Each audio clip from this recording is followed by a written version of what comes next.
Pak Daniel yang rekam ya, Pak Daniel. Oh, oke. Sudah ya. Ya, baik. Sekarang kita akan bersama-sama memuji Tuhan dari satu pujian yang saya rasa tidak asing ya, sudah kita kenal.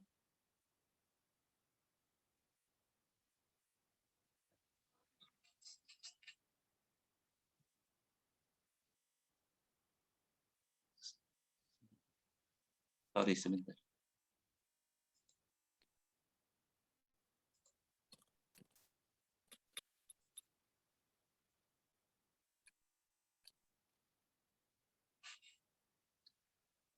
Oke, mari kita sama-sama nyanyikan pujian ini. Kita bertemu lagi. Pujian ini sederhana dan sering kita nyanyikan di persekutuan. Dan di bait yang ketiga dari syair pujian ini dikatakan sesuatu pasti terjadi untuk kebaikan kita. Ya, kita mengaminkan bahwa sore hari ini kita berkumpul, bertemu, ada sesuatu yang baik yang Tuhan rancangkan buat kita. Mari kita sama-sama nyanyi. Berhubung kita dengan Zoom, jadi yang lain mesti mute, jadi yang hidup hanya mic-nya saya ya. Oke.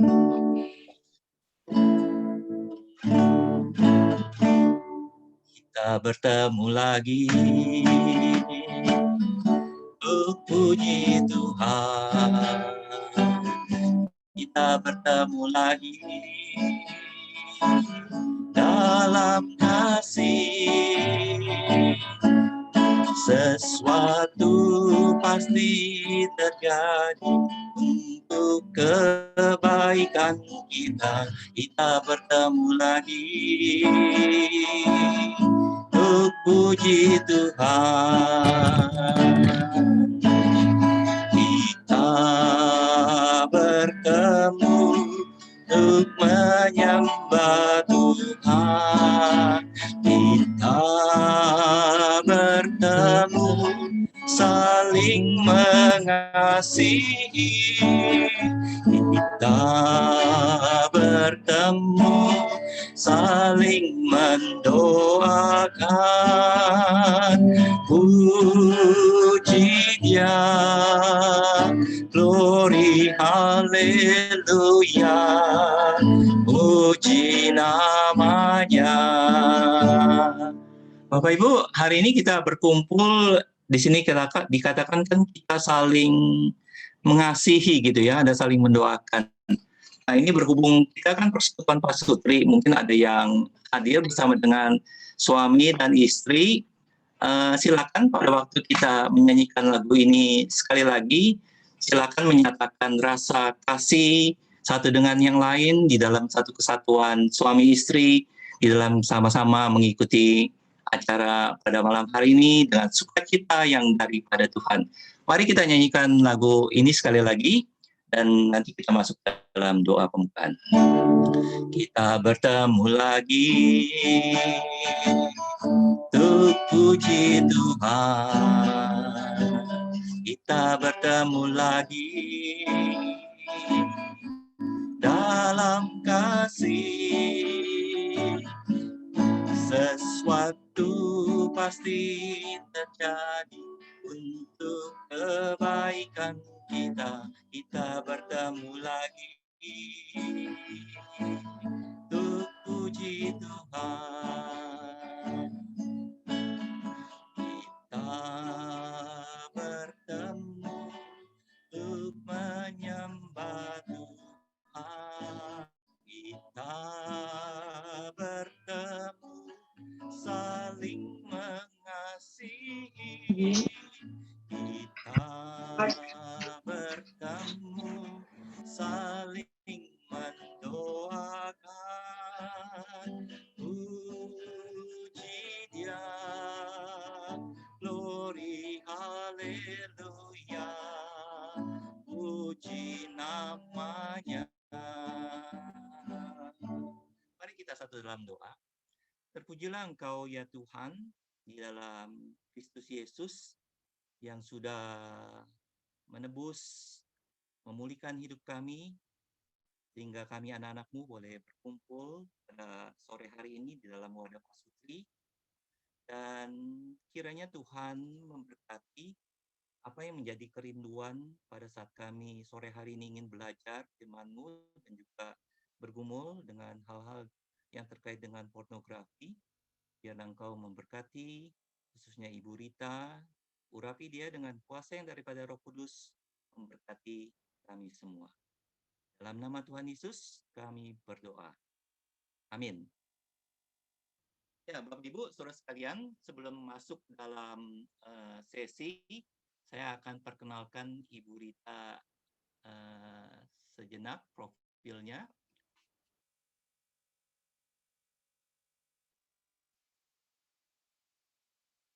Ibu Rita sebenarnya nama lengkapnya tuh Edwina Laurita S ya.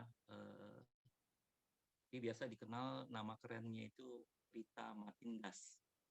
Nah, beliau berusia 55 tahun, menikah dengan Chris ya, suaminya.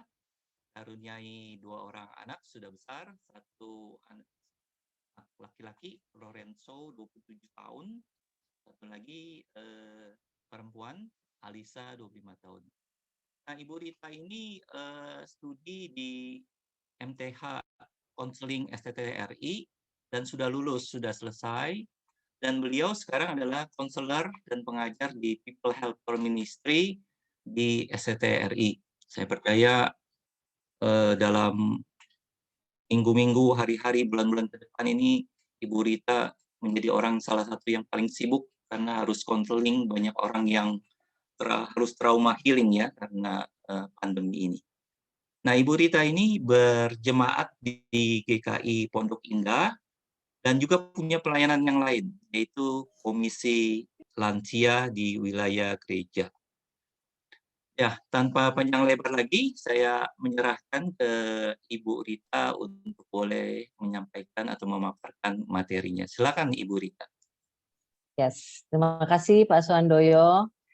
Selamat sore Bapak Ibu Saudara, senang sekali bisa ketemu walaupun hanya via Zoom kali ini ya. Suara saya udah clear Pak, terdengar Pak Suhandoyo? Oke, siap. Nah, jadi hari ini saya akan membawakan topik, ini topik memang betul-betul satu pergumulan yang tidak mudah ya dalam topik ini, banyak sekali dan saya pun sekarang sedang melayani beberapa klien yang juga dalam masalah yang kita akan bicarakan. Nah, semoga pemaparan ini bisa membuka wawasan dan juga nantinya ada apa yang perlu kita lakukan nih sebagai orang tua yang saya juga coba paparkan ya. Nah, saya ambil dulu materinya supaya Bapak Ibu Saudara bisa mengikuti penjelasannya ya. Sudah bisa lihatkah ini saya slide saya?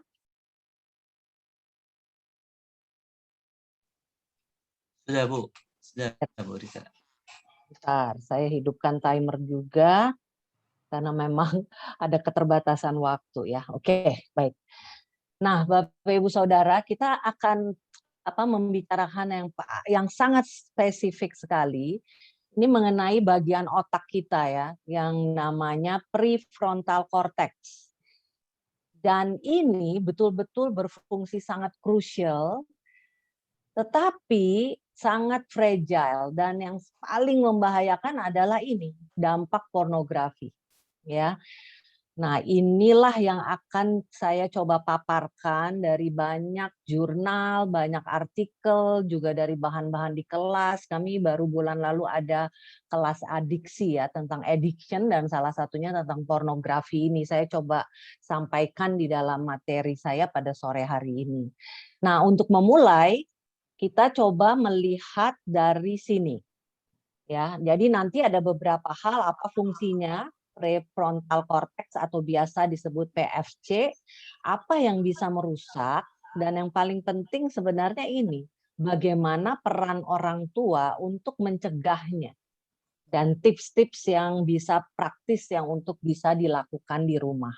Ya, nah Jadi kalau kita melihat nih ya otak manusia ini ya, ini pelajaran IPA kelas SMA nih kayaknya ya, yaitu ada 3 ya, ada otak besar, otak kecil, dan batang otak. Yang paling besar ya ini, otak besar ini.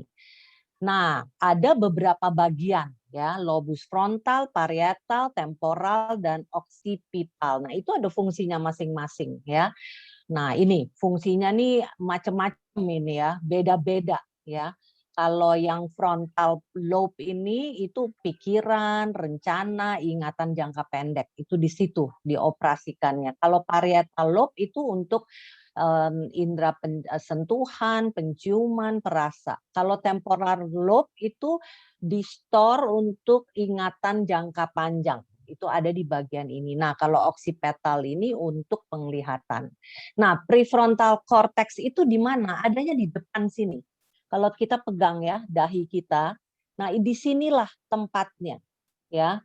Ini yang sangat-sangat, malah ini adalah brain dari brain itu ya. Nah, jadi prefrontal cortex itu disebut juga memiliki executive function karena mempunyai kemampuan higher order thinking ya, atau higher order cognitive function. Jadi ini betul-betul pusatnya gitu ya, pusat dari pemikiran itu ya di sini ya. Nanti saya akan jelaskan di slide-slide berikutnya. Jadi merupakan istilah yang tidak semata terkait dengan aktivitas kognitif saja, enggak. Bukan hanya tentang pengetahuan, tentang mengingat ini, mengingat itu, enggak. Tapi terkait dengan aktivitas yang lain sehingga akhirnya juga akan melibatkan emosi. Jadi very very crucial sekali ini PFC atau prefrontal cortex ini. Nah, fungsinya tuh seperti CEO gitu ya. Bayangkan perusahaan yang punya pimpinan puncak. Itu kan yang mengurus segala sesuatu yang ada dalam perusahaan itu ya. Nah, ini kemampuan untuk membedakan antara pikiran yang saling bertentangan, menentukan baik dan buruk, lebih baik dan yang terbaik, itu diolah tuh semua di situ. Begitu ada hal yang masuk, ini langsung terkait-kait semua seperti ini ya. Yang sama dan berbeda, lalu konsekuensi masa depan dari kegiatan saat ini itu diolahnya di situ sehingga dia bisa ngambil keputusan seperti itu ya. Lalu bekerja menuju tujuan yang ditetapkan, lalu bagaimana prediksi hasilnya, harapan berdasarkan tindakan, dan kontrol sosial. Jadi kemampuan untuk menekan dan mendesak bahwa jika tidak ditekan dapat menyebabkan hasil yang tidak dapat diterima secara sosial. Jadi ini juga pusat pertimbangan-pertimbangan. Bagaimana kalau saya lakukan ini? Apa konsekuensinya? Kalau seperti ini apa? Lalu apakah ini bisa diterima dengan norma-norma yang ada? Jadi itu semua tuh diolahnya di PFC kita ini, bukan di bagian otak lain, ya. Nah, jadi prefrontal cortex pada manusia itu mengurus, mengintegrasikan, memformulasikan, memilih, memonitor, memodifikasi, dan menilai semua kegiatan sistem syaraf yang ada. Jadi benar-benar adalah brain of the brain gitu jadinya. Ya, ini dari salah satu jurnal oleh Staff dan Benson tahun 1987. Kalau dilihat gila ya, luar biasa ya Tuhan menciptakan kita ini. Di dalam PFC ini ada bagian-bagiannya lain yang mengurus masing-masing ini. Amazing sekali. Saya betul-betul ketika saya membaca banyak sekali jurnal, artikel dalam persiapan ini ya, wow, saya melihat betapa luar biasa kita diciptakan oleh Tuhan. Ya, akhirnya ke situ gitu larinya. Saya sampai terkagum-kagum sendiri betapa luar biasanya bagian dari otak kita ini yang namanya PFC itu. Itu bagian yang kecil sebenarnya ya. Bagian sedikit dari otak besar, tapi fungsinya tuh very crucial. Nah, jadi kalau untuk anak nih ya, kalau kita bagi 3 kompetensi ini, itu semuanya diformulasikan ya di PFC ini, di prefrontal cortex ini.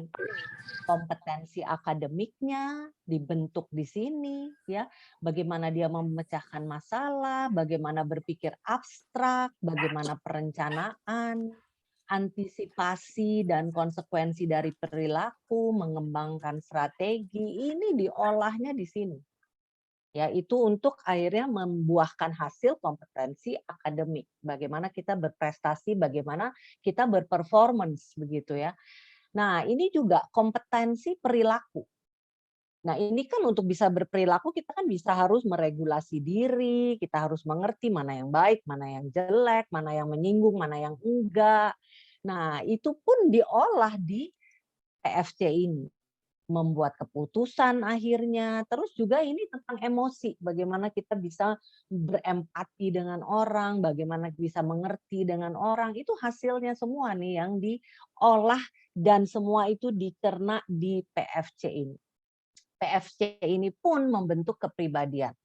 Saya baru ikut kelas kelas online mengenai pembentukan kepribadian. Kepribadian itu bisa kita bahas satu sesi sendiri.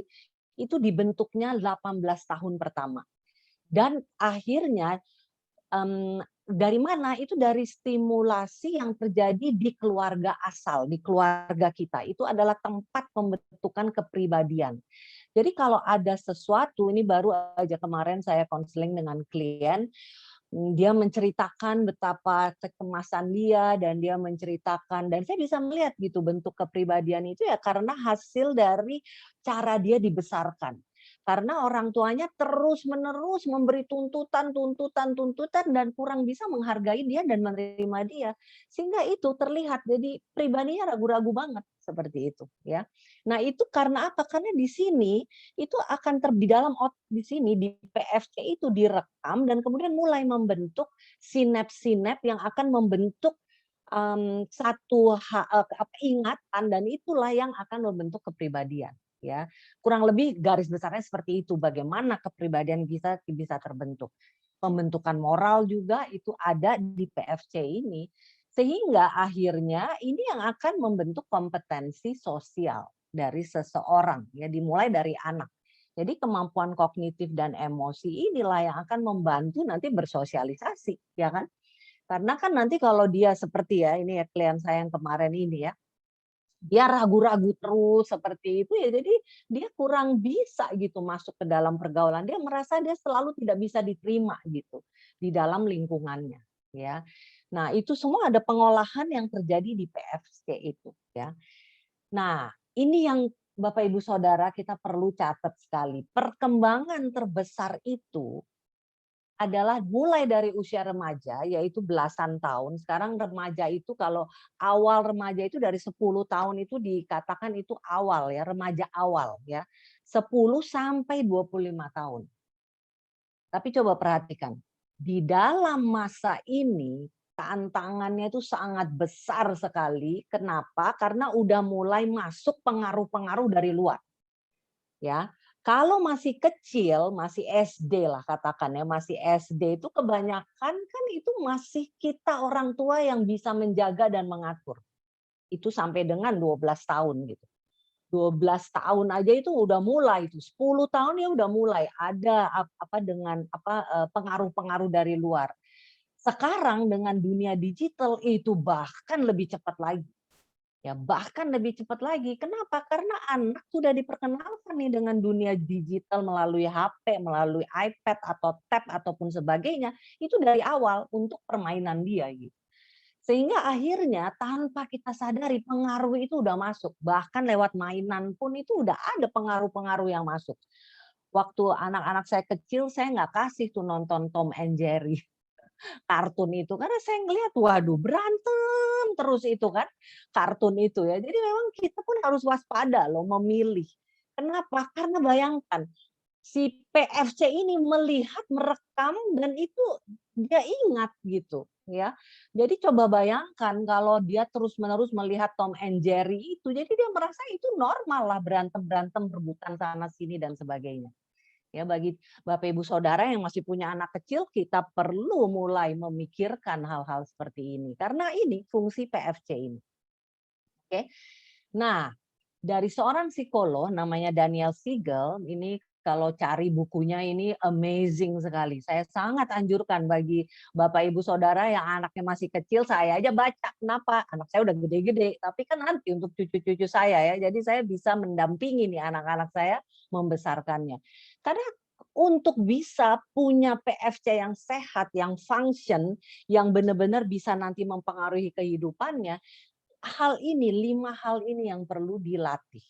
Melatih mengambil keputusan. Jadi dari kecil dia udah harus memilih. Ya, dia harus udah bisa memutuskan ini tuh baik dilakukan atau tidak, seperti itu.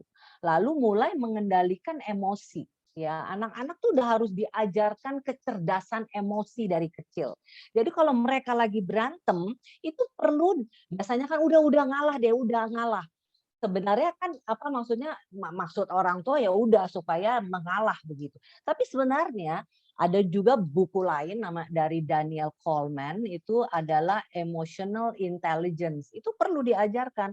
Jadi kalau anak sedang berantem, sedang marah, itu perlu ditanya gitu ya, kenapa? Apakah kamu kesel? Apakah kamu kecewa? Makanya kamu bereaksi seperti itu. Jadi diperkenalkan emosi-emosi itu, ya, supaya dia tidak repress. Kalau dibilang udahlah ngalah aja, udah nggak apa-apa. Emang adik kayak begitu. Nah itu kan dia tidak mengenali perasaannya. Padahal itu yang perlu diajarkan. Karena ingat, si PFC ini nanti akan merekam, ya, dan mengingat. Nah, kemudian melatih anak untuk memahami dirinya sendiri. Itu juga dia harus tahu pikiran dia. Jadi harus banyak berdiskusi gitu dengan anak-anak ini dan memberi simulir-simulir yang memang pantas.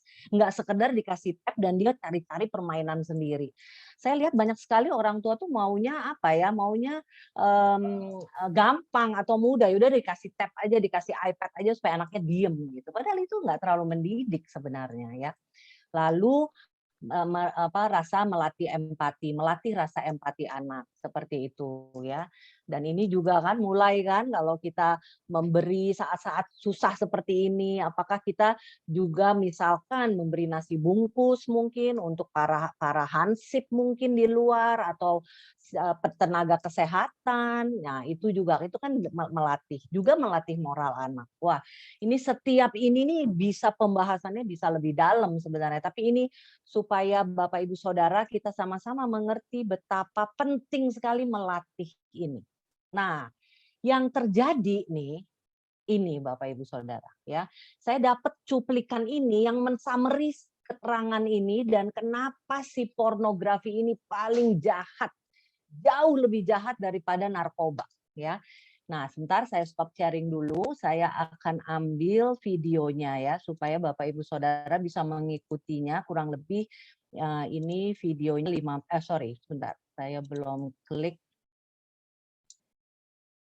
Oke, sudah. Yes, oke. Ya, mari kita simak video ini.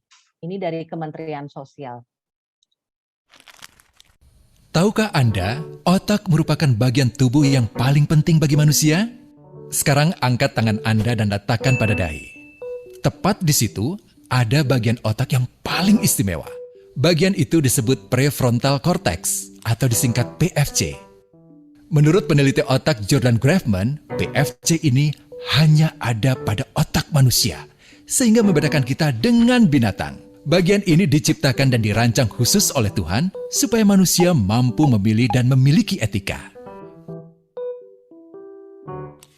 PFC berfungsi seperti pemimpin. Ia bertanggung jawab untuk berkonsentrasi, memahami benar dan salah, mengendalikan diri, menunda kepuasan, berpikir kritis, dan merencanakan masa depan. PFC adalah pusat pertimbangan dan pengambilan keputusan. PFC inilah yang membentuk kepribadian dan perilaku sosial. Sayangnya, PFC adalah bagian otak yang paling mudah mengalami kerusakan. Jika PFC rusak, maka kepribadian orang bisa berubah.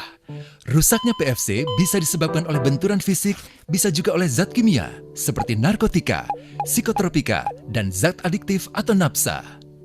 Dan ternyata penyebab paling merusak juga pornografi, yang disebut narkolema, narkotika lewat mata. Bagaimana pornografi mempengaruhi otak dan pikiran kita? Adi, remaja 12 tahun, melihat gambar di TV yang menjurus ke porno. Awalnya, ia merasa kaget dan jijik.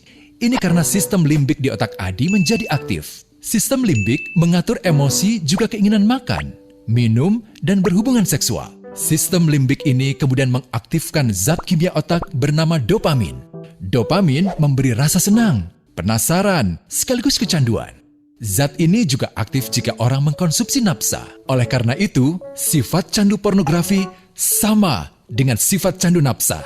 Otak akan mengingat apa yang membuat Adi senang dan bagaimana ia memperolehnya. Jika Adi mendapatkan pembinaan akhlak, etika yang baik, dan patuh pada norma sosial, dorongan melihat pornografi, meskipun menyenangkan, akan ia abaikan. Namun karena hal itu tidak ada pada diri Adi, ketika ia sedang merasa bosan dan ingin mencari kesenangan, otak akan mendorongnya agar melihat pornografi lagi. Namun lama-lama, Adi bosan melihat jenis gambar yang sama dan butuh yang lebih porno untuk memicu rasa senang. Sekarang, dengan internet, pornografi menjadi jauh lebih mudah didapat.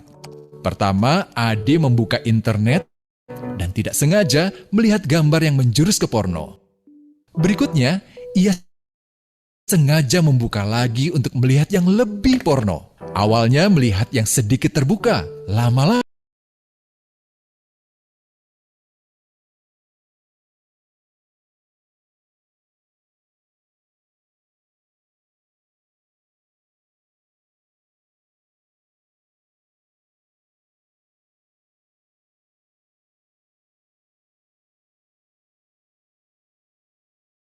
PFC menjadi tidak aktif karena terendam dopamin. Semakin sering PFC tidak aktif, ia akan semakin mengerut dan fungsinya terganggu.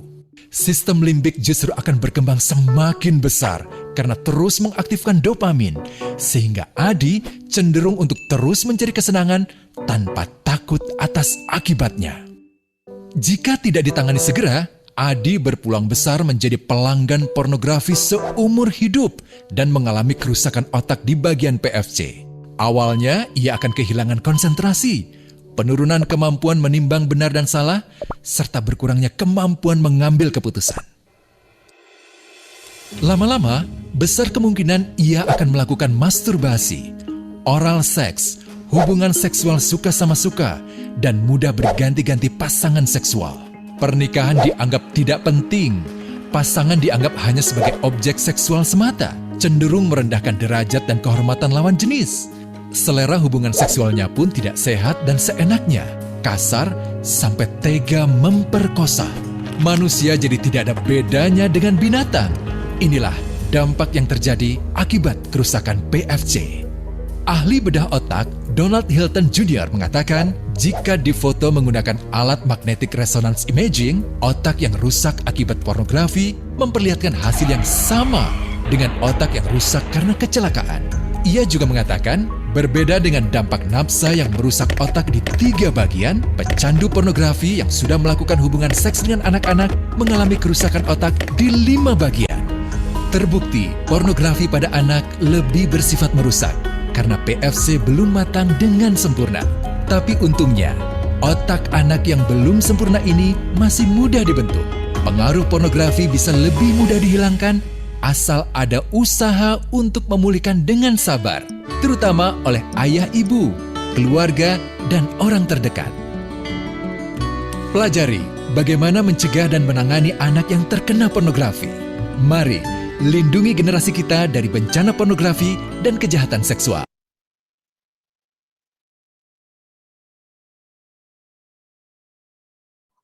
Masih di mute, Bu. Ya, belum di-unmute, Bu Rita. Oke, jadi video ini benar-benar menjelaskan bagaimana kok bisa merusak. Itu karena dopaminnya yang membanjiri sehingga mengkeret. Bayangkan yang harusnya dia berkembang, ini dia mengkeret sehingga tidak bisa berfungsi.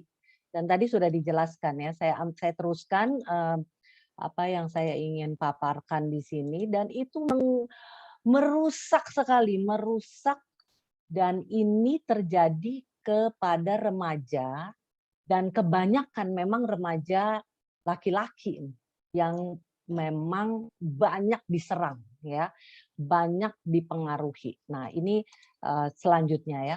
Jadi dopamin yang dialirkan ke PFC secara berlebihan menyebabkan dopamin membanjiri PFC, ya seperti tadi yang kita lihat di video, sehingga PFC menjadi tidak aktif karena terendam, akan mengerut menjadi kecil dan fungsinya akan terganggu. Sulit membuat perencanaan, sulit mengendalikan hawa nafsu, emosinya juga tidak bisa dikendalikan, sulit mengambil keputusan dan berbagai peran eksekutif otak sebagai pengendali impuls-impuls. Ya, Dr. Mark Castelman ini mengatakan, menyebutnya itu adalah the drugs of the millennium. Nanti saya paparkan ya betapa mengerikannya ini yang terjadi. Sulit berkonsentrasi, malas belajar, sulit memahami benar salah, dan tidak bisa mampu berpikir kritis. Ini dampaknya, ya. Nah, ini data statistiknya nih, Bapak Ibu Saudara, ya. 12% dari website yang ada, jutaan website itu, isinya adalah pornografi. 25% permintaan search engine itu terkait dengan pornografi. Rata-rata 115 juta visit per hari. Ya, dari data Pornhub ini 2019 ini. Belum pandemi ini. 35% internet downloads-nya adalah pornografi. Sepertiga pemirsanya perempuan. 70% pria usia 18 sampai 24. Ingat nggak tadi? Perkembangan terbesar PFC itu dari 12-an sampai 25. Dan ini 70% mereka tertarik dan terjerat di sana ya. Mengunjungi situs porno minimal sekali sebulan. Konsumen terbesar internet porno adalah pria usia 35 sampai 49. Ya.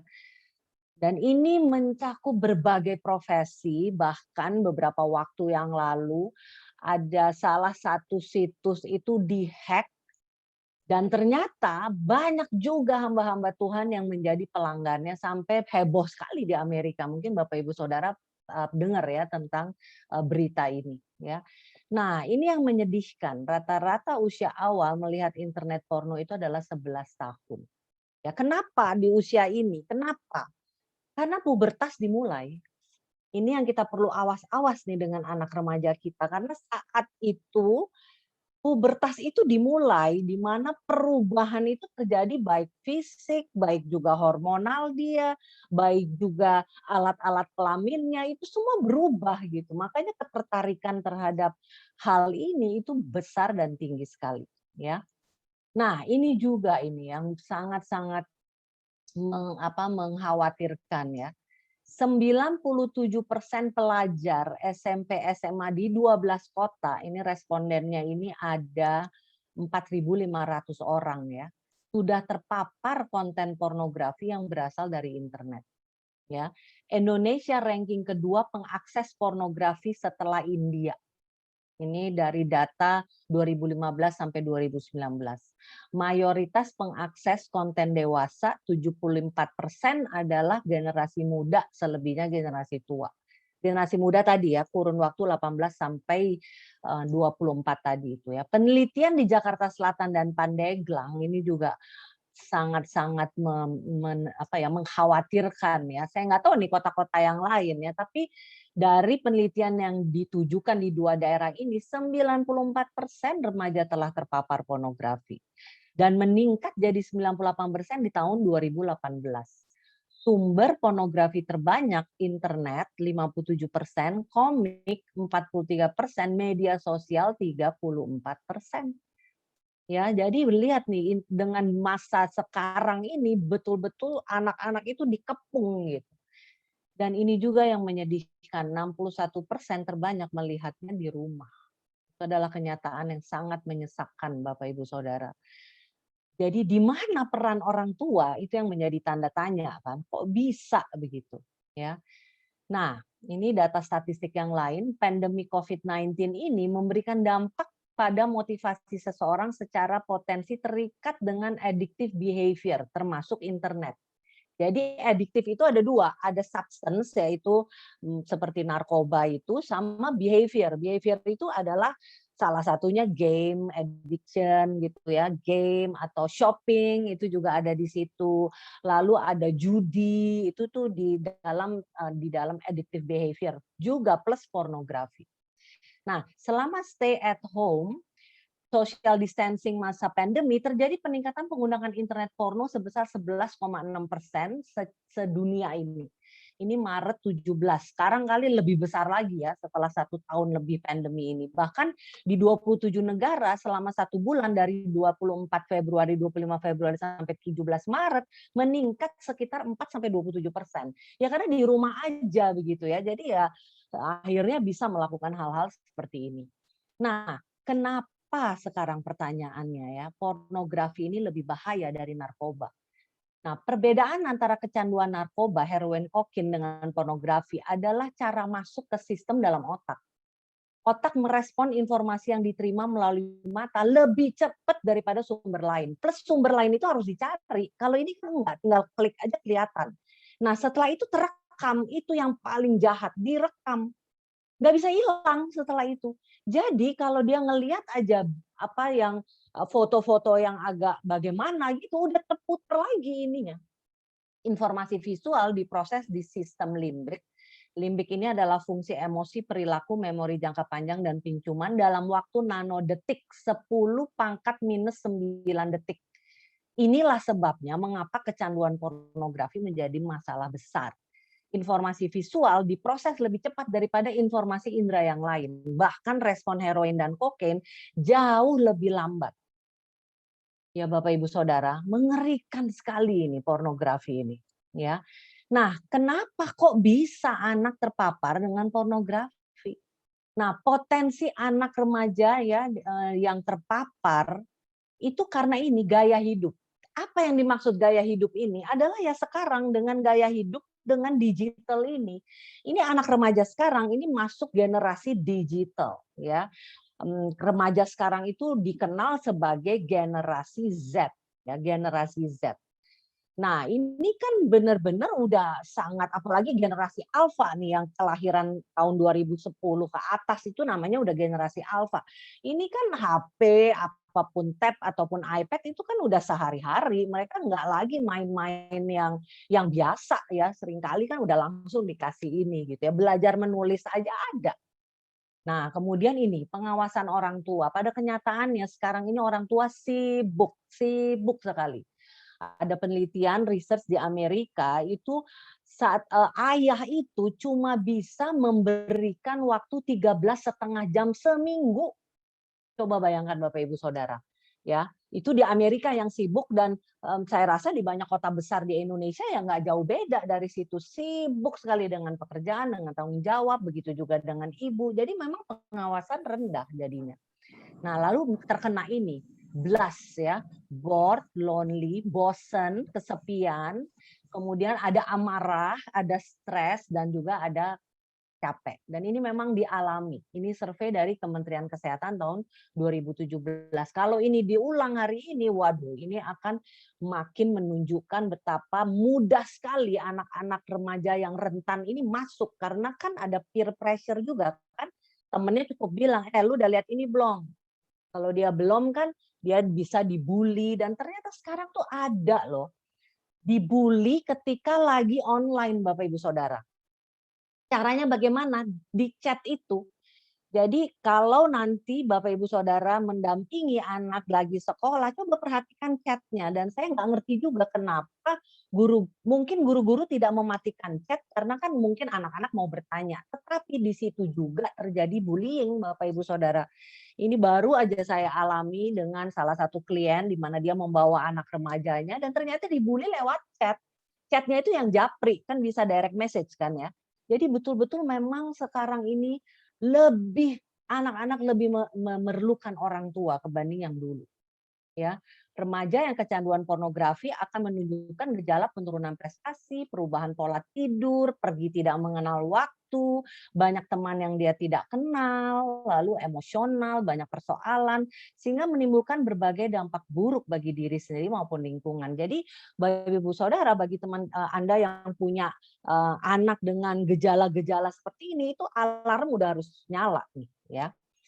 Nah, faktor keluarga dan orang tua menjadi penting, sangat penting, ya. Karena kita tidak mau tuh anak-anak masuk ke dalam adiksi, ya. Tapi kan ini kalau tidak dicegah, tadi lihat kan makin banjir si dopaminnya itu, dia makin kepengen nonton dari yang 5 menit, 10 menit, setengah jam, sejam, ya kan? Itu yang sensitivitasnya itu terus menurun gitu. Jadi dia ingin lebih, ingin lebih. Dan ini 61% tuh di rumah. Di rumah. Jadi ini yang saya ingin ingatkan dan saya ingin ajak Bapak Ibu Saudara, kita sebagai orang tua ataupun kita sebagai yang nanti akan punya cucu gitu ya, bagi yang sudah hadir di sini kayak saya gini, saya sedang berdoa nih untuk anak-anak saya, untuk calon mantu saya gitu kan. Jadi ada dua konsep yang perlu kita tahu nih. Membesarkan anak versus mendewasakan. Itu beda sekali. Kalau membesarkan itu adalah ya udah kita membesarkan dia secara fisik ya. Kita beri fasilitas, kita cukupi keperluannya, diberikan sekolah. Tapi mendewasakan itu hal yang berbeda, yaitu di mana kita membentuk karakternya, membentuk spiritualitasnya, membentuk personalitinya. Itu bukan bagian hanya diserahkan kepada sekolah, tapi kita. Karena ini ada tahap-tahapan membesarkan anak ini, dan ini banyak yang tidak diketahui. Jadi ada 4 tahapan ini. Ketika anak usia 0 sampai 6 tahun itu kita bisa satu arah, telling itu oke, karena juga dia belum bisa argumen dan dia juga belum bisa mengerti, justru harus dikasih satu arah supaya dia tahu apa yang dia perlu lakukan. Nah, tapi kalau udah 6 sampai 12 nih masa sekolah harus teaching, jadi harus 2 arah komunikasi. Sering diajak diskusi, kalau dia bertanya kita jawab, lalu kita tanya kenapa kok dia tanya seperti itu. Jadi banyak diskusi. Nah, kalau udah remaja tuh di sini kita partisipasi, udah banyak perlu memberi tanggung jawab ke dia, memberi keleluasaan dia memilih, dan tidak hanya di veto aja. Tidak lagi tuh kata pokoknya kata mama begini, pokoknya ikuti kata papa. Udah nggak bisa sebenarnya di sini. Di sini aja kita sudah harus mulai bisa berdiskusi. Tapi kebanyakan orang tua Asia ya pada umumnya itu terlalu ada di modeling aja, satu arah terus-terusan. Jadi kalau lihat di sini ya, masa mendewasakan anak itu sampai dengan usia 18. Habis itu udah selesai. Karena selepas itu dia udah harus didelegasikan. Tapi itulah kenyataannya, banyak kita tidak mengerti ya. Karena ternyata pola asuh yang kita lakukan, ini juga satu subjek besar sendiri ya. Tapi ini saya ingin hanya memberi wawasan dulu ya kepada Bapak Ibu Saudara. Pola asuh itu seringkali mengikuti orang tua dan seringkali mengikuti yang memang kebanyakan otoriter, orang tua Asia itu ya. Ini menurut Baumrind ada 4 ini, ada demokratis atau otoriter, ada permisif, ada juga penelantar yang karena sibuk ya udah nggak terlalu bisa memperhatikan atau lagi sibuk dengan mereka, persoalan mereka, berantem terus. Ini ada ini yang saya juga sedang layani, sepasang suami istri di tahun ke-7 udah berantem terus. Sampai anaknya itu bisa loh ngomong, "Papa jangan jahat sama mama," bisa ngomong begitu. Padahal anaknya baru usia 5 tahun loh Bapak Ibu Saudara. Ya, karena sibuk sekali berantem ini. Nah, kalau otoriter itu anak menjadi penakut. Otoriter itu yang penuh tuntutan, terus-menerus menuntut dan tidak pernah menerima anak, tidak mengakui anak. Sehingga anaknya jadi begini nih, menjadi penakut, pendiam, tertutup, tidak berinisiatif, gemar menentang, suka melanggar norma, berkepribadian lemah, cemas, dan menarik diri. Kira-kira kalau anak seperti ini, mudah nggak dia terjebak dalam pornografi ataupun game addiction lain lagi itu. Tapi itu seperti koin 2, masuknya koin 2 sisi. Seringkali masuknya dari game dan akhirnya masuk ke pornografi. Ya. Nah, Yang sehat itu yang demokratis, yang bisa ada tuntutan tapi sekaligus ada juga pengertian. Itu demokratis. Ini yang akan membuat anaknya yang mandiri, dapat mengontrol diri, mempunyai hubungan yang baik dengan teman, mampu menghadapi stres, mempunyai minat terhadap hal-hal baru, dan kooperatif terhadap orang lain. Kalau yang penelantar, yang cuek, karena sibuk dengan mungkin karirnya masing-masing atau sibuk dengan berantem antara mereka, ini membentuk anak yang gampang merajuk, pemarah, emosional, agresif, kurang bertanggung jawab, tidak mau mengalah, harga diri yang rendah, sering bolos, bermasalah sama teman. Bapak Ibu Saudara bisa lihat bagaimana anak ini bisa mudah sekali terjerat nantinya dengan pornografi. Yang permisif ini karena guilty feeling, karena udah sangat sibuk sehingga akhirnya hanya mau mengerti anak aja supaya bisa menebus kesalahannya karena sehari-hari seringkali tidak punya waktu untuk anak. Nah, ini membuat anak mudah terpancing emosinya, suka menentang, tidak patuh, manja, kurang mandiri, mau menang sendiri, kurang percaya diri, dan kurang matang secara sosial. Jadi 3 pola asuh yang lain ini betul-betul membuat anak itu sangat fragile, sangat mudah sekali bisa keikut apapun termasuk pornografi. Jadi yang sebenarnya perlu sekali dibangun adalah tipe pola asuh yang demokratis di mana ada tuntutan tapi juga mau mengerti anak, seperti itu ya. Jadi orang tua tuh sekarang ini ya di masa digital ini perlu sekali bertransformasi, terutama terhadap anak remaja. Ingat yang tadi teori dari Balswick itu bahwa kita sekarang udah ada di teaching dan di remaja itu dipartisipasi bahkan. Jadi perlu sekali bisa berkomunikasi. Pola asuh demokrasi supaya bisa mendewasakan anak karena kita berpartisipasi. Jadi kita perlu jadi orang tua yang memuridkan ya, yang betul-betul bisa. Nah, untuk memuridkan kita perlu membangun relasi. Nah, kalau kita hanya nuntut terus dan nggak membangun komunikasi dan tidak membangun relasi, bagaimana kita bisa mengerti anak kita? Anak itu benar-benar dibesarkan tapi nggak didewasakan. Jadi kopong sekali sehingga mudah terkena dengan banyak sekali pengaruh-pengaruh. Nah, kalau kita lihat ya, firman Tuhan ada beberapa saja nih yang saya mau soroti. Dari Mazmur 127 ayat 3 itu udah jelas kan, anak-anak ini milik pusaka Allah. Berapa sering kita mengajarkan hal ini, mungkin juga kita menyampaikannya dalam berbagai banyak kegiatan gitu ya. Dalam renungan mungkin, dalam PA, Ulangan 6 ayat 4-7 ini kan betul-betul itu yang Tuhan inginkan gitu kan. Kita mengajarkan anak kita untuk mengasihi dia gitu. Dan orang tua memang yang diberi tanggung jawab nomor 1 untuk mengajarkan anak-anak. Makanya pandemi ini nggak kebetulan sih. Kalau saya renung-renungkan dan saya ikuti beberapa Zoominar banyak juga ini renungan yang mengatakan memang nggak kebetulan Tuhan itu mengembalikan semuanya ke rumah. Dan ini memang chaos tersendiri. Tapi dikembalikan orang tua ya bertanggung jawab. Sekarang di sekolah yang online kan orang tua harus mendampingi kan. Waduh, kemarin juga ada klien saya yang anaknya masih kecil itu dia laptop di sini, anaknya di situ. Jadi dia sambil lihat-lihat nggak bisa konsentrasi. Tapi anaknya masih usia kelas 2 SD ya, tentu harus dia dampingi ya. Tapi ini hal lain lagi dalam pergumulan. Tapi ini kita lihat akhirnya kitalah yang perlu memuridkan anak-anak kita. Karena ini yang perlu dilakukan dan sekaranglah waktunya ini semua ada di rumah, memang kita udah perlu rearrange banyak hal ya. Nah, bagaimana kita bisa melakukan fungsi lagi? Nggak bisa kita lakukan sendiri. Nggak bisa. Kita perlu menjadi orang tua yang dipimpin Roh Kudus. Kita perlu punya hikmat bagaimana ini untuk mengatur waktu. Benar-benar sekarang ini sangat lebih sibuk, apalagi bagi yang bekerja, itu meeting udah nggak ada waktu gitu ya. Tapi ini bagaimana nih membuat batasan-batasan.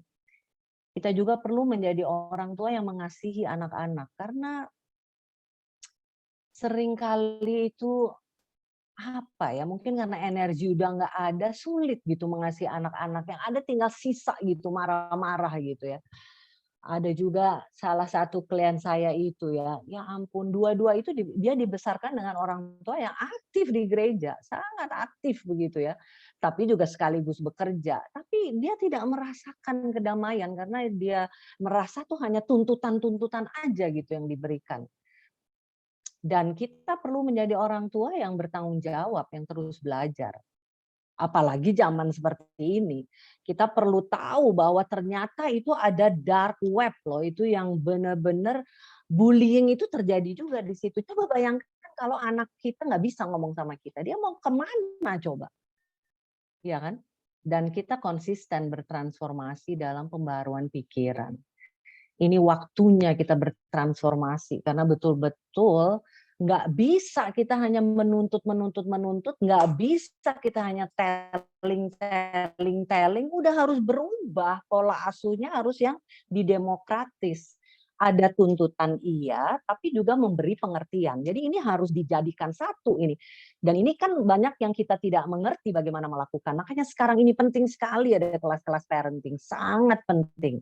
Baik di sekolah, baik di gereja, makanya seperti yang dilakukan ini. Karena orang tua perlu didampingi, perlu di-equip gitu ya, untuk menjawab tantangan zaman ini. Nah, ini beberapa tips yang sangat sederhana sih. Yang pertama ya ini, kembali akhirnya ke sini, memberikan perhatian, kasih sayang, penghargaan kepada anak. Nomor 2, dampingi anak ketika mengakses internet. Ya, apalagi sekarang dengan online ini benar-benar perlu didampingi gitu supaya ada boundaries, ada batasan-batasannya. Udah banyak buku-buku sekarang bagaimana gitu ya memberi batasan itu. Memberi anak pemahaman tentang internet yang sehat. Dan ini penting, mengenali teman dan lingkungan sekitarnya. Karena udah mulai masuk kan dari teman-temannya itu. Nah, ini strategi yang bagus sekali kalau memungkinkan ini menempatkan komputer di ruang keluarga. Ya, sehingga bisa terlihat gitu. Ada jam-jam tertentu ya meja makan jadi meja kerja mungkin ya untuk bersama-sama. Ya. Dan menyepakati aturan bersama mengenai penggunaan gawai ataupun alat-alat ini. Memberikan pendidikan seks sesuai tumbuh kembang anak, mengaplikasikan, memasang aplikasi pengaman ya pada laptop Anda, pada HP, melatih anak agar mampu berkata tidak terhadap ajakan akses pornografi, dan ini perlu sekali diberikan landasan, dan yang paling penting itu sekarang relasi, supaya anak bisa terbuka dan bisa bebas berbicara dengan Anda apa adanya. Dan bila anak ketahuan membuka situs porno, itu perlu diingatkan. Jadi ini adalah tips yang praktis, dan hari ini mungkin ini untuk membuka wawasan sehingga dari sini kita mulai lebih alert gitu ya, lebih waspada lagi karena ingat 61% mulainya di rumah. Nah, seberapa jauh kita benar-benar bisa membangun relasi yang kuat yang bisa menjadi menjadi mentor gitu buat anak-anak kita. Demikian pemaparan saya. Terima kasih sudah mendengarkan. Ya, baik. Terima kasih Ibu Rita yang sudah memaparkan dengan komprehensif ya, lengkap banget gitu ya.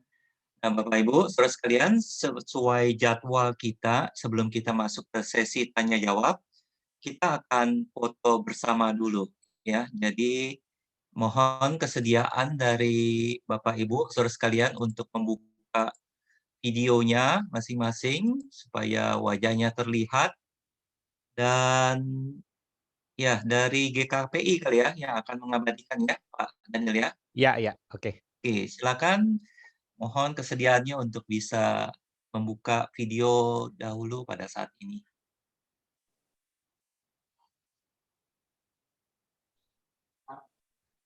Slide pertama ya, sebentar. Satu, Ibu Agnes bisa buka, Pak Aping. Ya, File. 2, 3. Sebentar. Satu lagi.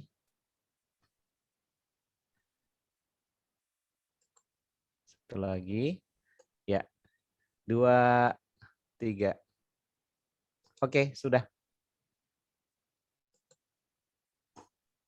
Baik. Ya, makasih Pak Daniel. Sekarang kita masuk ke sesi tanya jawab supaya kita bisa lebih hidup diskusinya. Saya rasa silakan kalau ada yang ingin bertanya boleh raise hand atau langsung memberikan pertanyaannya ya. Saya pikir nggak usah terlalu dimoderasi karena di Zoom ini biar kita lebih hidup dan rileks untuk kita bisa diskusi tanya jawab. Silakan bagi Bapak Ibu yang ingin bertanya, monggo silakan yang dahulu ya. Sebenarnya saya udah ada chat pertanyaan satu di situ, Pak. Oh, oke. Ibu Rita. Oh, sudah masuk ya? Oke. Iya. Jadi dari Ibu Ida ya. Ini pertanyaannya, memberikan pendidikan seks sesuai tumbuh kembang anak seperti apa spesifiknya, Bu? Iya. Ya, langsung Bagus aja ini Bu Rita. pertanyaannya. Ya, bagus nih pertanyaannya Bu Ida.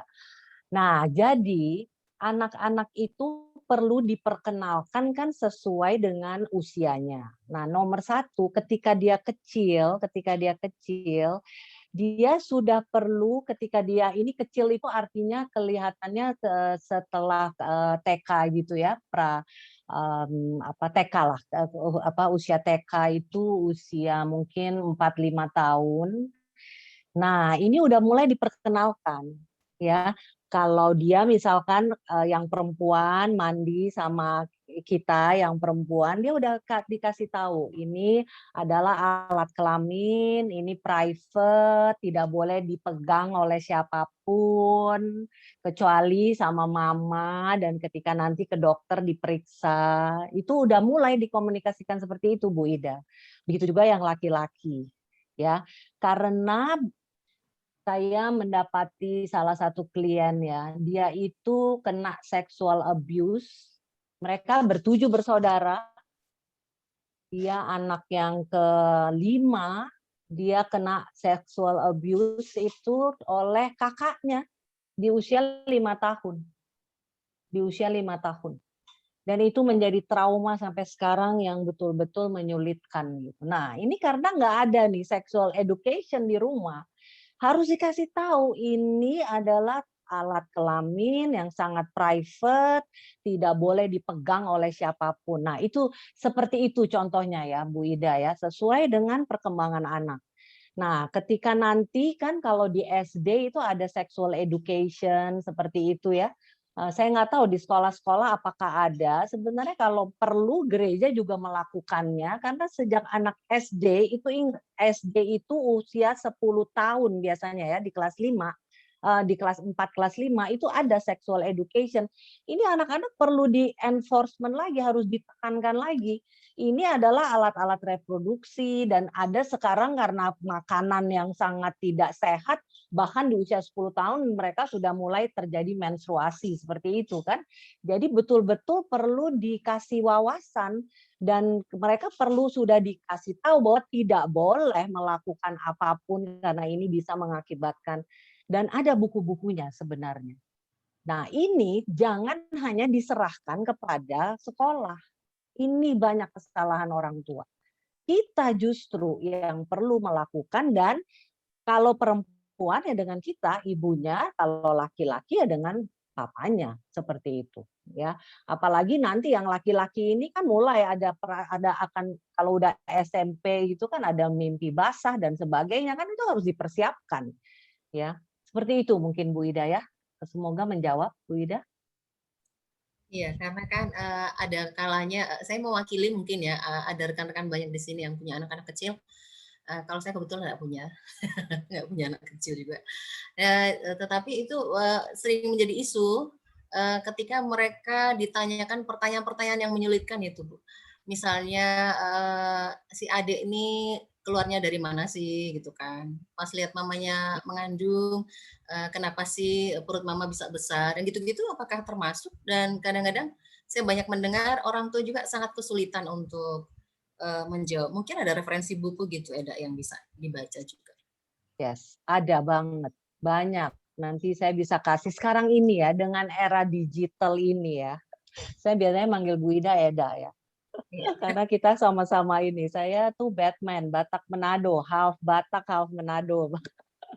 Nah, jadi gini ada banyak banget sekarang di era digital ini memang banyak materi itu banyak sekali. Tapi memang kita harus pilih yang mana ya. Tapi ada bagaimana berbicara seksualitas kepada tentang seks, tentang ini semua kepada anak-anak. Nanti saya bisa kasih sih beberapa linknya yang bisa membantu dan banyak juga buku-buku sekarang e-book ya, terutama e-book. Ada satu website itu yang e-booknya banyak sekali, segala macam ada di sana dan tidak harus ada yang free dan ada yang berbayar ya. Itu namanya Genlib itu apa itu. Nanti saya juga bisa kasih itu website tentang e-book yang free itu. Karena memang itu yang tadi dikatakan, kita perlu bertransformasi, kita perlu terus belajar gitu. Karena anak-anak sekarang makin kritis. Seperti itu, Eda. Ya, Baik, makasih. ya, oke. Kita lanjut ke yang pertanyaan kedua. Ini di chat ada dari Ibu Ating. Jika remaja sudah terpapar dengan pornografi, adakah cara untuk, wah ini istilahnya pakai uninstall nih ya, uninstall atau reinstall pemahaman yang benar ya. Iya, Ini ini kalau kayak melihat kayak ya komputer kayak gitu di restore kali gitu ya, di pencet ya, restore. di reset kayak Reset. gitu. Ya, ya, silakan Bu Tita. Iya, iya, oke. Iya, betul nih Bu Ating ya. Ini tantangan sih memang. Kalau lihat ya dari statistiknya tadi kan sepertinya Oh, Pak semua Ating, hampir sorry, bukan Ibu semua Ating, sorry Pak Ating. Ating ya. Oke Pak Ating. Saya punya teman namanya Ating cewek, jadi saya pikir Iya. ibu juga. Oke, jadi gini Pak Ating, memang ya hal-hal seperti ini tuh kalau dilihat sepertinya memang banyak sekali yang nggak bisa dihindari ya, apalagi di era digital ini. Nah, jadi bagaimana dong caranya? Nah, ini dia nih, kenapa kok kita sebagai orang tua betul-betul perlu membangun relasi, Pak. Karena kalau kita tidak membangun relasi, bentar, oke. Kalau kita tidak membangun relasi, begitu nanti kita ngomong nih Pak ya, waduh, mereka defense-nya naik banget ini. Karena merasa dituduh dan sebagainya. Jadi bagaimana dong untuk caranya? Memang harus diajak ngomong one on one. Ya, mungkin kalau ini laki-laki ya kita minta bapaknya yang ngomong. Kalau perempuan minta ibunya yang ngomong ya. Nah, kebanyakan kan memang remaja laki-laki ini. Jadi memang peran bapak nih penting sekali. Nah, itulah perlu diajak bicara. Soalnya kalau nggak diajak bicara one on one dan hanya langsung dimarahin, dia nggak akan mau terbuka. Jadi bagaimana cara uninstall-nya diajak ngomong. Tanya apa yang kamu rasakan, apa yang kamu ini, tanya seperti itu dan baru mulai diingatkan bahwa itu jelaskan yang tadi dopamin seperti tadi itu nanti linknya tadi yang saya dapat saya bisa berikan juga ya sehingga Bapak Ibu Saudara bisa mengedukasi para remaja Anda lihat ini resikonya seperti itu. Jadi dengan dipaparkan harapannya dia bisa melihat bahwa ini merugikan dirinya. Itu hanya kesenangan sesaat yang lama-lama menjerat karena kan di situ juga dijelaskan kan nantinya cuma sebentar makin terendam makin mengkeret makin nggak bisa berfungsi dia nggak bisa berprestasi seperti itu sih Pak Ating yang bisa saya jawab. Apakah menjawab Pak Ating? Ya, terima kasih Bu. Yes. Ya, baik, kita masuk ke pertanyaan ketiga dari Pak David. Wah, ini menarik nih pertanyaannya nih, karena menyangkut selebriti di Indonesia nih. Baru-baru ini kita sempat dihebohkan dengan pernyataan Yuni Shara yang menemani anak remajanya nonton film porno dengan tujuan untuk memberikan sex education ya, pendidikan seks. Bagaimana pandangan Ibu Rita mengenai hal ini? Waduh, itu salah besar ya. Salah besar. Apakah hanya itu caranya untuk memberikan sex education? Kan ada cara yang lebih baik, ya. Ada yang lebih baik.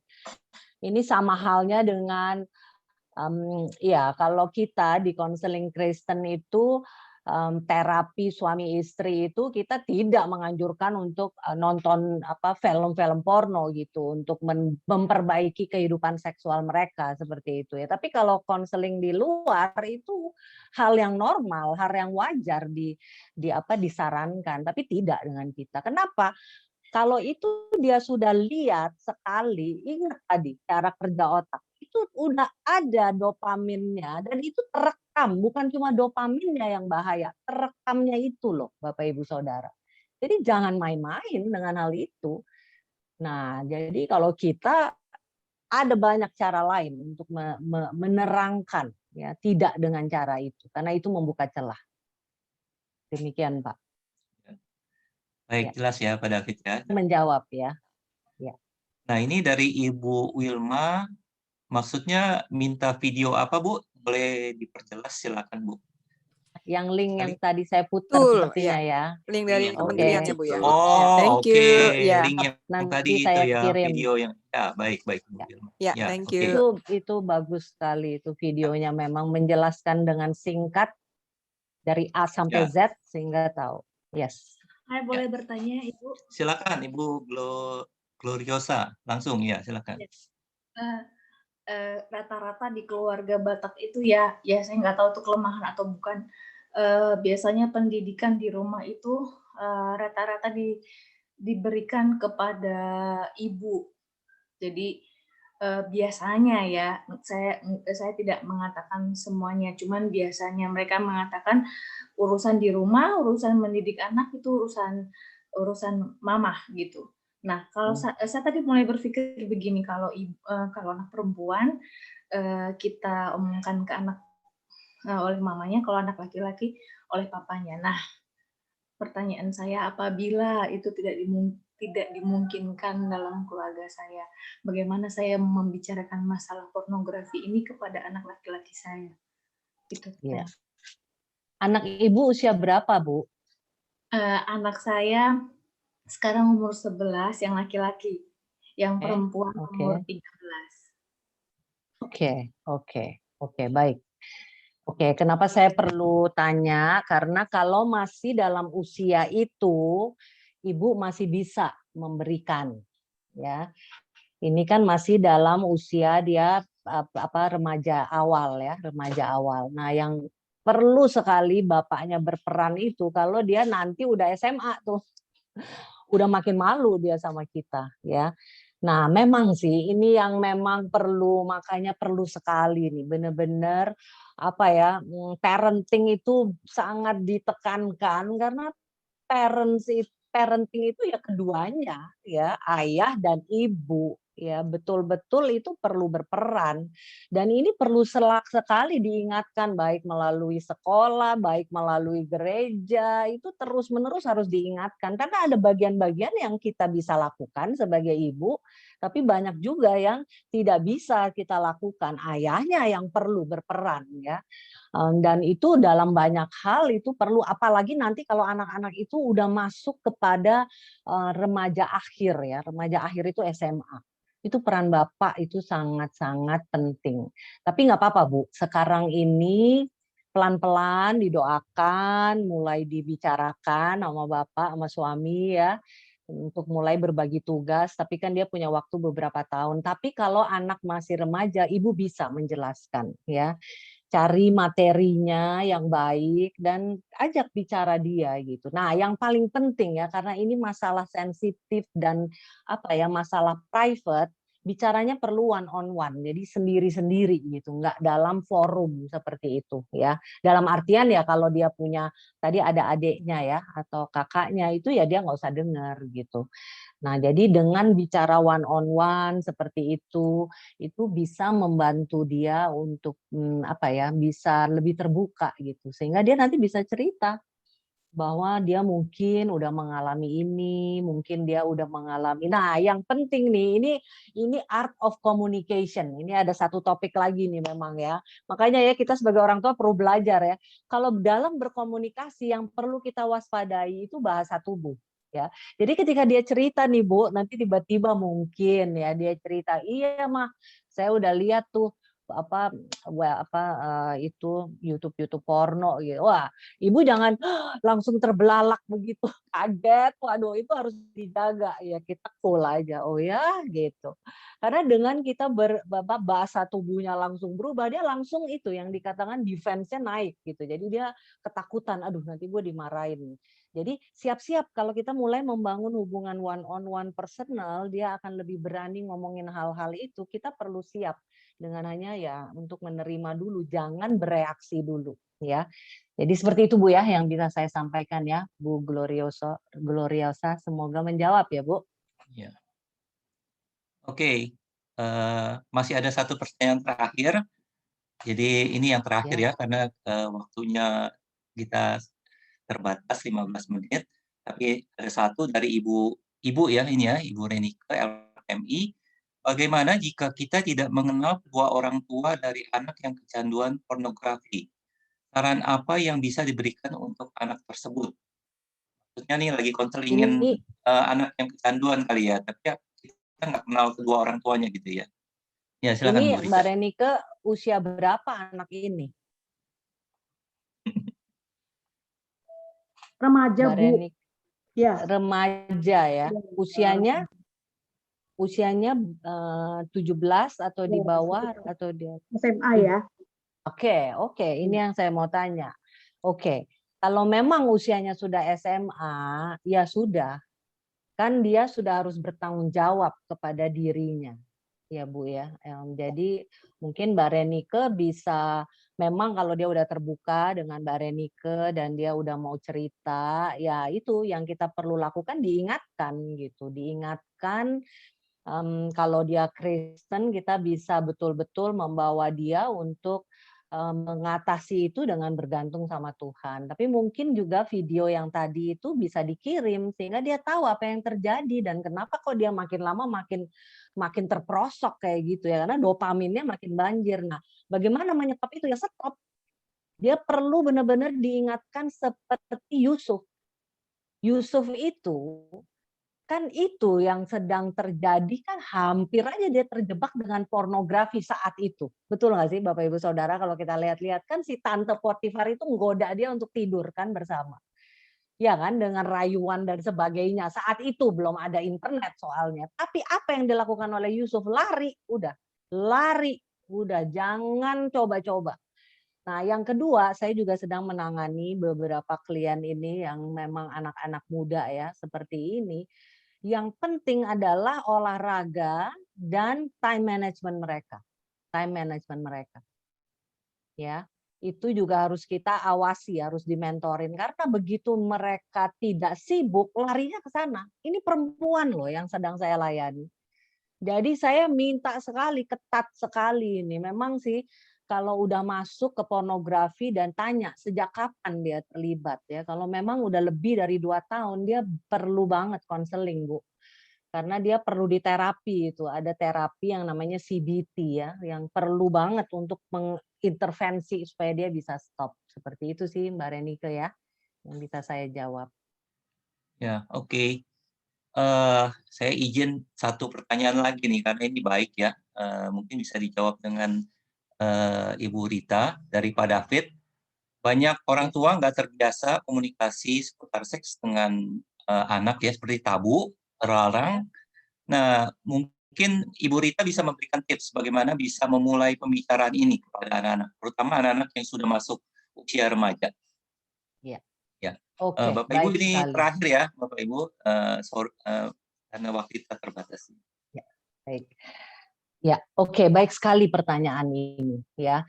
Jadi Bapak Ibu Saudara, bagi Anda yang masih punya anak kecil, mulailah dari usia 5 tahun, perkenalkan tubuh mereka ya. Karena itu udah harus dimulai, itu bukan tabu ya, sama sekali tidak tabu, justru kita memperlengkapi. Banyak seperti yang tadi saya ceritakan salah satu klien saya, itu kan karena dia nggak ngerti kan, sehingga akhirnya terjadi. Itu dia bisa ceritakan secara detail apa yang terjadi. Ya, karena itu jadi trauma dia, kan kita nggak mau anak-anak kita mengalami itu. Nah, bagi Bapak Ibu Saudara yang sudah anaknya remaja, nah ini perlu sekali mulai diajak bicara one on one. Tapi bertahap ya Bapak Ibu Saudara.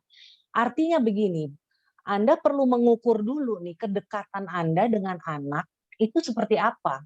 Kalau dihitung 1 itu jauh, 10 itu dekat ya kalau kita kasih skala. Coba evaluasi Anda dengan anak Anda tuh di mana.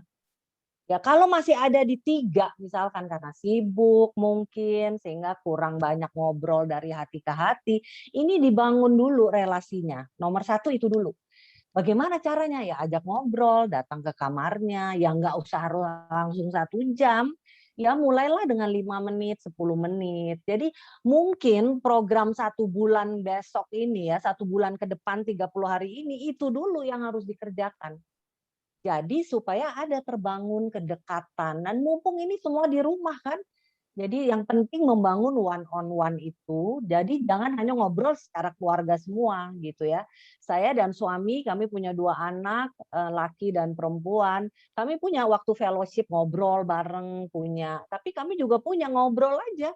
Anak-anak kami sekarang tinggal di jauh dari kami di Bali. Ya udah saya Zoom dengan anak yang perempuan, suami saya dengan anak yang laki. Minggu depan tukeran one on one. Jadi nggak harus berempat. Kenapa? Karena kami ingin menjalin hubungan terus-menerus.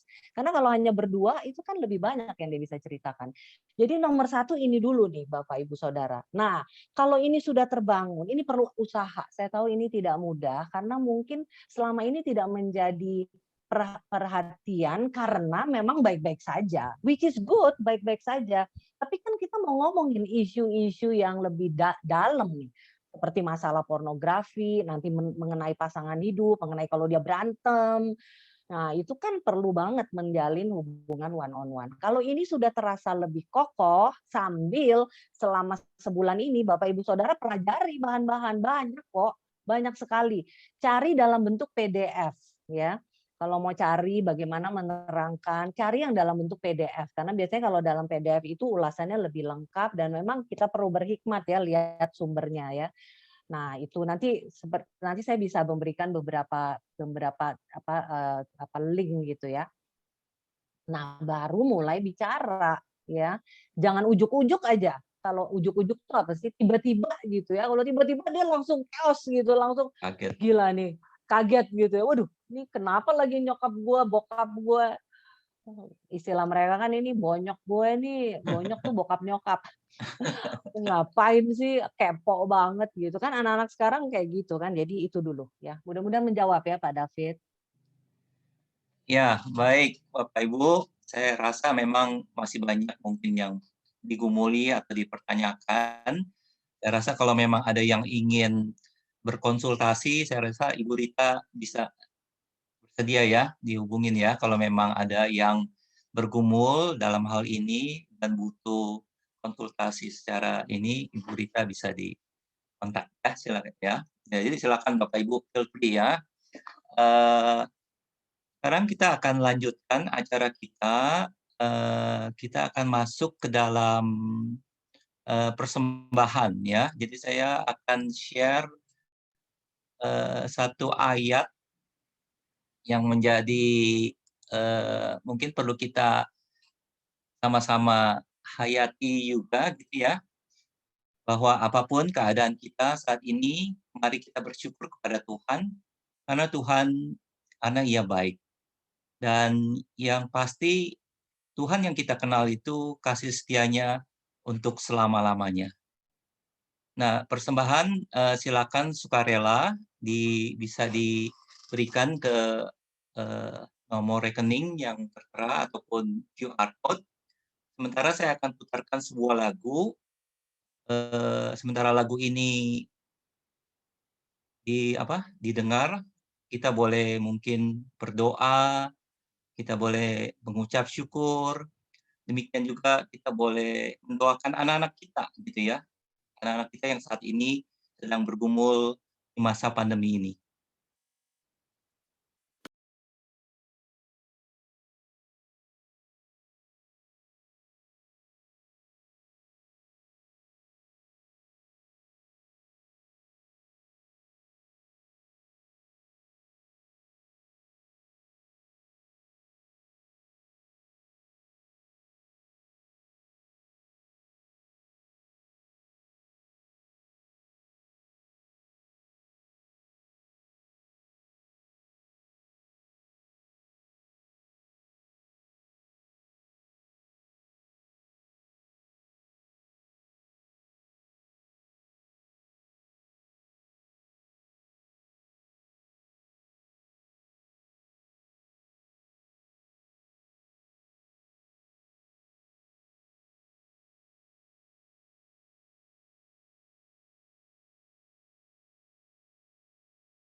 Saya serahkan ke Pak Victor untuk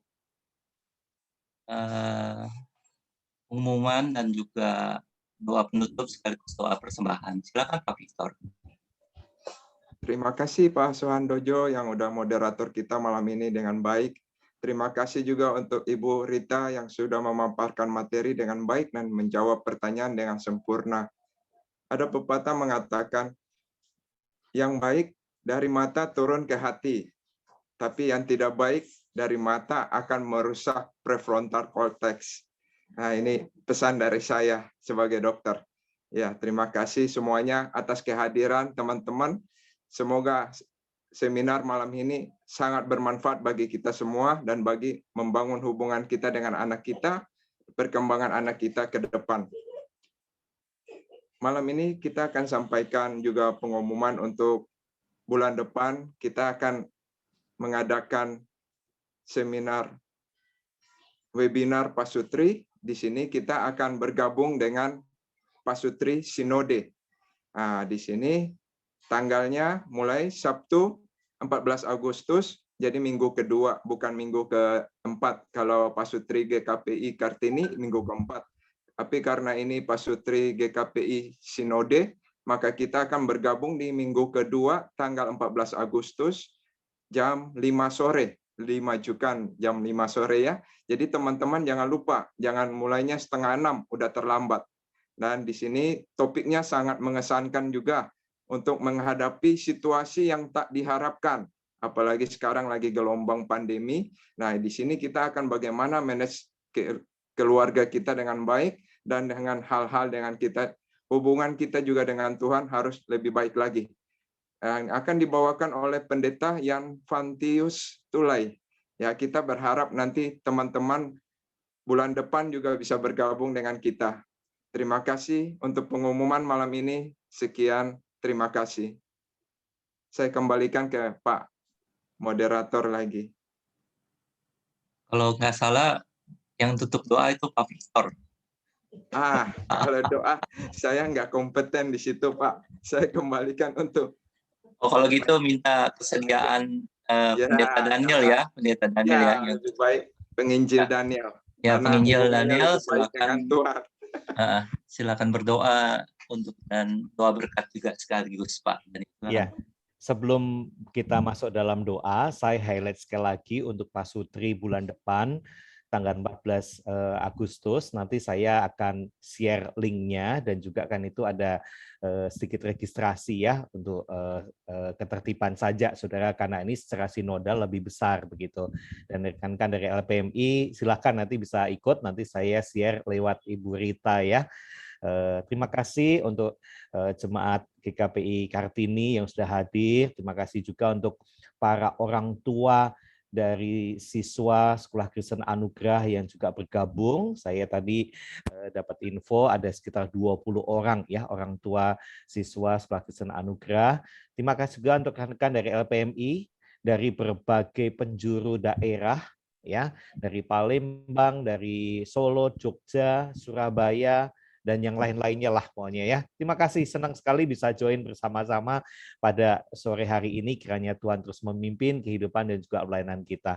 Terima kasih juga untuk Ibu Rita secara khusus. Hari ini sangat memberkati kami dan juga saya secara pribadi, karena saya juga punya anak 9 tahun. Ini satu tantangan, tidak bisa lepas dari laptop, tidak bisa lepas dari gadget. Ini menjadi pembelajaran buat khususnya saya dengan istri di dalam mendidik. Meskipun kami hamba Tuhan, kami juga butuh masukan-masukan yang banyak begitu ya, khususnya pada malam hari ini. Terima kasih juga untuk Pak Suwandoyo ya, ini penatua dari Gereja Kristen Ketapang ya, Gereja Kristen Ketapang. Ternyata saya baru dapat info Pak Suwandoyo ini wakil ketua majelis ya.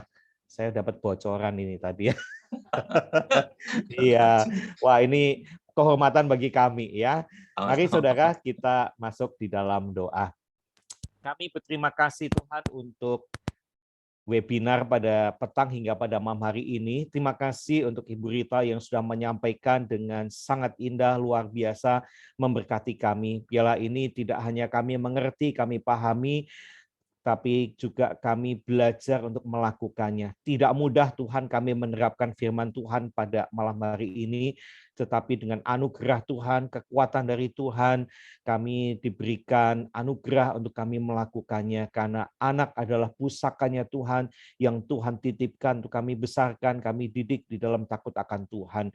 Kami menyerahkan untuk setiap pasutri GKPI Kartini, mari Tuhan tolong supaya kami bersehati untuk mendidik anak-anak kami, dan juga kami sebagai orang tua, khususnya orang tua, murid Sekolah Kristen Anugerah, tantangan tidak mudah bagi kami, tetapi kami percaya Tuhan memampukan kami. Terlebih lagi rekan-rekan dari LPMI, dari berbagai daerah yang bergabung pada malam hari ini, Tuhan memimpin kehidupan kami, suami, istri, bahkan anak-anak yang Tuhan percayakan, bahkan pelayanan di LPMI kami semakin hari semakin memuliakan nama Tuhan melalui pelayanan yang Tuhan percayakan. Terima kasih Tuhan, malam sudah menjadi bagian kami menyerahkan istirahat kami malam hari ini, Tuhan berikan pada kami perlindungan, sehingga esok pagi kami siap hati untuk menyambut hari Sabat Tuhan di dalam ibadah raya, meskipun kami melalui channel YouTube, melalui live streaming, tidak mengubah hati kami untuk setia dan konsentrasi mengalami perjumpaan secara pribadi dengan Tuhan. Terima kasih Tuhan, bila kasih karunia dari Allah Bapa, damai sejahtera di dalam Tuhan Yesus, kekuatan, penghiburan di dalam Allah Roh Kudus menyertai kami semua mulai dari sekarang sampai selama-lamanya. Amin. Ya. Amin. Terima kasih rekan-rekan. Terima kasih Thank you. Pak Sutri, terima kasih Bu Rita, semua Pak Suandoyo. Aduh, Ya, banyak sama-sama. sekali diberkati ya, semakin diberkati oleh Tuhan ya. Ya, sama Pak Ating. Terima kasih Bapak Ibu. Terima kasih dari kami juga, Bu Rita, juga GKPI, Pak Daniel, Pak Suhandojo, dan semua. Tuhan memberkati. Ya. Terima Sama-sama. kasih Terima kasih. Bu Rita, GKP